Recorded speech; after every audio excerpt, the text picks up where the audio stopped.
voilà asalaamaaleykum monsieur Mbengue ñoo ngi lay nuyu di la jaajëfal. Kande maa ngi lay fay di la nuyu man ñëwoon naa ne sax dinaa fi gëj mais xam nga dafa am léeg-léeg nag ay événements yoo xam ne su amee wala ay coow yoo xam ne soo amee doo mën a téye sa bopp mais man neewoon naa leen que dama bëgg sax a toog di daw presse bi parce que trop de communication ça tue la communication. trop de communication ça tue la communication Mimi Touré ci communication la waxee lu mu wax nee na la question du troisième mandat doon na loo xam ne Sénégal romb na ko parce que président Macky Sall wax na ci ba pare. mu doon loo xam ne quand même yëngal na ñi nga xam ne ñoo nekk ci kujje gi waa pouvoir yow ci ñooñu nga bokk. non yëngalul kenn parce que man Mimi Touré c'est ma sœur am na fu ma ko teg affaire bi ma ko liiree daf ma bett parce que yaakaaruma woon nii madame Aminata Touré dana dugg ci yooyu coow ak yooyu waxandoo yoo xam ni ay brebis galeuses yi nekk ci parti ñoo koy wax yooyu waru ci woon a bokk parce que nekk ci parti nekk ak nit nekkatoog moom nga génn di ko yekk lu ne am na ñu ko doon def fan yi at yi taw ba ren pourtant bi ñu koy defit Aminata Touré mosu leen ci encouragé donc su ko neexee am ambition su ko neexee am bëgg-bëgg et tout mais dafa war a fàttaliku ni moom Macky Sall dañu ànd bu yàgg la preuve élection yi passé rek le président Macky Sall jël confiance jox ko mu diriger parrainage bi kon àddina waru ko woon a jaral mu jógee fi ko Macky Sall tegoon tax muy wax yi mu wax nii troisième mandat du fi am nangam du yoon parce que loolu yëpp répétition la de sa part fekk na nit ñi wax ko ba pare loolu du débat jarul nit ñi di ko wax même su nit ñi am na ñoo xam ne peut-être mën na nekk seen wax mais moom ak fi ma ko teg ak ni mu mel ak li ma yaakaaroon ci moom loolu warul woon a nekk discours am waroon na ëpp loolu waroon na bàyyi les récalcitrants les torpilleurs de la République di ko wax mais pas moom ndax yaakaaroon naa ni ëpp na loolu bon wax na ko nit ñaa ngi réaction yi bari na parce que tey le président Macky Sall parti la yor coalition dana def troisième mandat du ko def jarul di waxati peut-être que yàqkat yeeg waxkat yeeg ñi nga xam ne wax rek lañ tàmm mën na ñuy wax ni du fi amee dana fi amee mais même tey su fi doon am président Macky Sall du jël initiative présenté boppam pas pair partim wala coalition Benno Bokk Yaakaar ñooy taxaw ni danoo bëgg a présenter Macky Sall opposition su taxawee ni loolu du fi amee benn arbitre rek fi am muy conseil constitutionnel su conseil constitutionnel arbitré ni président Macky Sall mënu ko nekk président Macky Sall du présenté wu su ne mën na ko nekk ca mu bëgg ko su ko neexee présenté wu ca su boobaa su présenté woo pour un troisième mandat ñii fii coow ñëpp doo gis kenn ci mbedd mi ils peuvent nag inciter les gens doomu jaamur yi pour ñu génn ci mbedd mi ca d'ailleurs génn gi du yàgg loolu gis nañ ko fi ba tey ils veulent peut-être tuer une ou deux personnes ay innocents ñu reylu leen te loolu yàlla mën nañ cee suturaal ba du am mais ñoom même su doon benn xeera du ñu génn ci mbedd seen doom du génn ci mbedd kenn du ci génn ci mbedd kon nañ bàyyi di wax loo xam ni bis bu ñu amoon ñoom kenn du leen gis ci mbedd mi nañ bàyyi inciter doomu jàmbur yi la preuve gis nga Côte d'Ivoire moo gën a tàng Sénégal ba conseil constitutionnel waxee dafa jeex Guinée nga ne donc y a que le peuple qui est souverain conseil constitutionnel ak lu mu mënti wax su fekkee ni dafa ni président Macky Sall am na droit ci troisième mandat ñu dañ koy jàppale mu def ko su ko peuple bi falee ñu xam ni peuple bi ko fal su ko peuple bi falul ñu xam ni parce que seul le peuple est souverain. mais ca dëgg-dëgg est-ce que Sénégal war nañu mën a toll ci ay débats yi nii de troisième mandat. c'est des débats de bas étage. non mais war nañu ko weesu quand même. oui war nañu ko weesu. bu ñu fàttalee ko fu ñu jaar ak constitution bi. fu référendum bu ñu génn président Macky Sall moo waxal boppam ci dëgg-dëgg. fii 3e mandat jeex na man def naa benn mandat. su ma defee bii nii mooy nekk le dernier. Mimi Touré loolu la répété.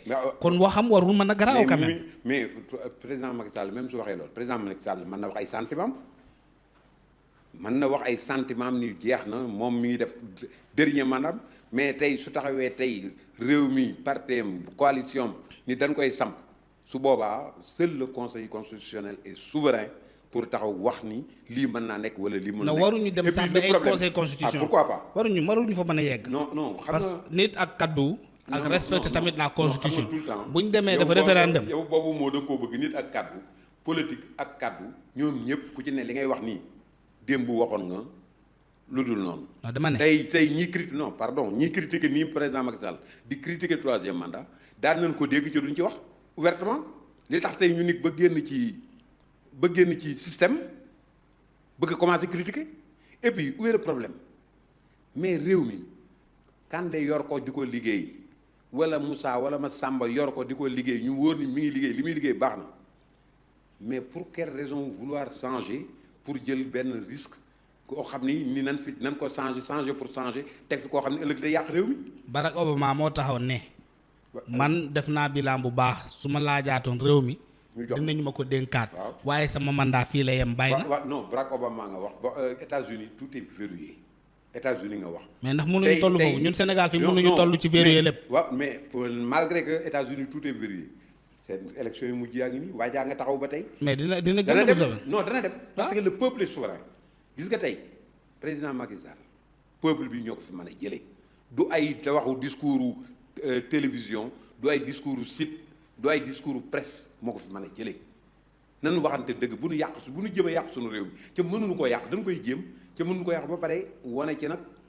mais est-ce que du yéen wane ci hypocrisie. non est-ce que du yéen alliés yi yéen a bëgg a andil problème président Macky Sall doo leen ko dimbali rek bu pare mandat am bi mu dem. non pourquoi non alliés yi bëgguñu ko indil ñii wax tey ñii yëpp ay alliés lañu woon te mësuñu ko wax bi nu génnee lañu commencé wax loolu ouvertement xëy na koo doon wax sa biir kër nga ko doon waxee mais génne leen waar yaa ngi fii kenn mësu ko cee wax.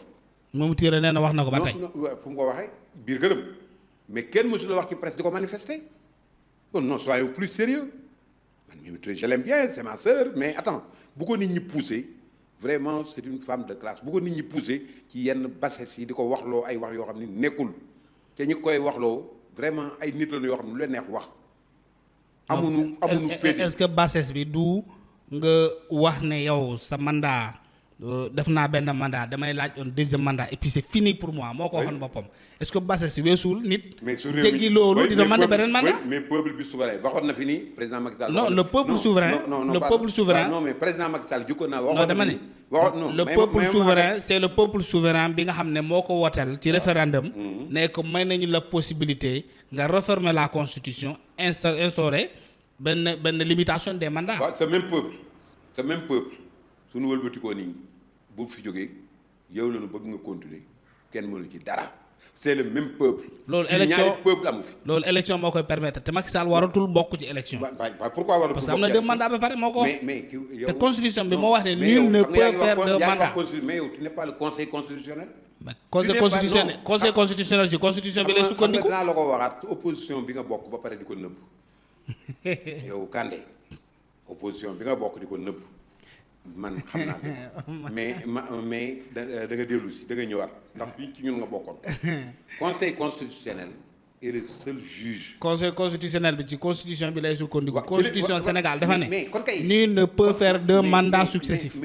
consécutifs. mais ayons confiance. au président Macky Sall au conseil constitutionnel d'abord. au conseil constitutionnel parce que nit mën naa bëgg dara démb tey mu ni bëggatu ko. baax na. donc dan bàyyi ñun xam nga man luy sama problème mooy réew mi lu ko doxal réew mi lu ko jëmale kanam réew mi lu sàmm suñu doom yi sàmm l'avenir de ce pays. Le président Macky Sall n'est pas un saint c'est un citoyen sénégalais boo xam ni léppam fii la ko defee bëgg Sénégal tey mi ngi liggéey Sénégal nan ko bàyyi mu liggéey tey su toogee ni bëggatuma su ko neexee na dem. non waru ko toll sax su ko réew mi nekk bëggatul la waruñu fa yegg ak moom. fu ñu war a yegg ak Macky Sall te loolu da koy yokk en terme de grandeur. non xam nga def naa benn mandat nii ngeen di def damay defaat un deuxième mandat et puis c'est fini pour moi. Macky Sall du ko nuy mbaab mun leen koo mbaab ba mu taxaw nii bugguma wala bugguma ku ne Macky Sall dafa bëgg réewam jarul ñu koy jéem a mbaab ci presse ay yaani fi woon nii yaani fi woon laa waxoon na fii nii avant ñu koy nommé suñu ko nommé day wàññi mandat bi conseil constitutionnel bañ ba mu bañee kenn waxul waxoon na fi ni damay moom moo jëkk a taxaw damay wàññi sama mandat. bi c'est différent bi c'est non c'est très différent. si ça vous arrange. c'est très différent si ça vous arrange c'est pas différent. bi constitution bi bind nañ ba pare si ça vous de l'opposition. te si moom ça moo nous arrange pas. ngeen ni c'est pas ñun de l'opposition. oui vous de l'opposition. si ça nous arrange pas ngeen ni c'est différent.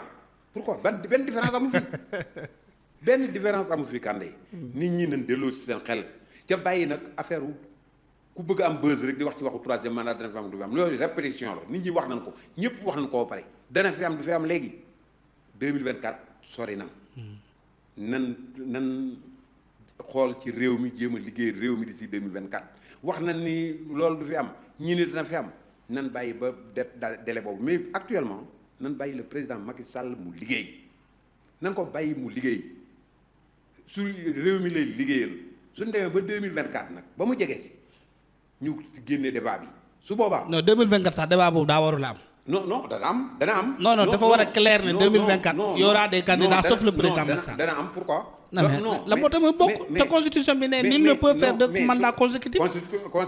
constitution moo ko wax su boobaa conseil constitutionnel mooy àtte ni ko constitution bi lii la wax. baax na jërëjëf monsieur Mbengue ñoo ngi lay ñoo la gën a jàng droit ñoo gën a xam droit yow journaliste ma nga jàng su la neexee bokk opposition di poser ay questions yu la neex ñu nit ñu lay tontu rek. baax na maa ngi vraiment def appel ci madame Aminata Touré. vraiment mu génn ci boobu débat du débat na bàyyi ñi nga xam ne dañuy waxtu rek ak ay mécontent ay nit ñoo xam ni dégg nga maam le président Macky Sall jox na leen teraanga ju ne defal leen lu ne tey bi nu ñàkkee loolu nag ku ci ne ni ku jëfur nan bàyyi jëfur gi jëfur baaxul nan bàyyi jëfur gi Aminata Touré nag su ma sañoon moom mu génn ci débat boobu parce que c'est un débat vraiment malsain. bu ko def. merci ñoo ngi lay jaajëfal c'est gentil. merci beaucoup monsieur Mbengue.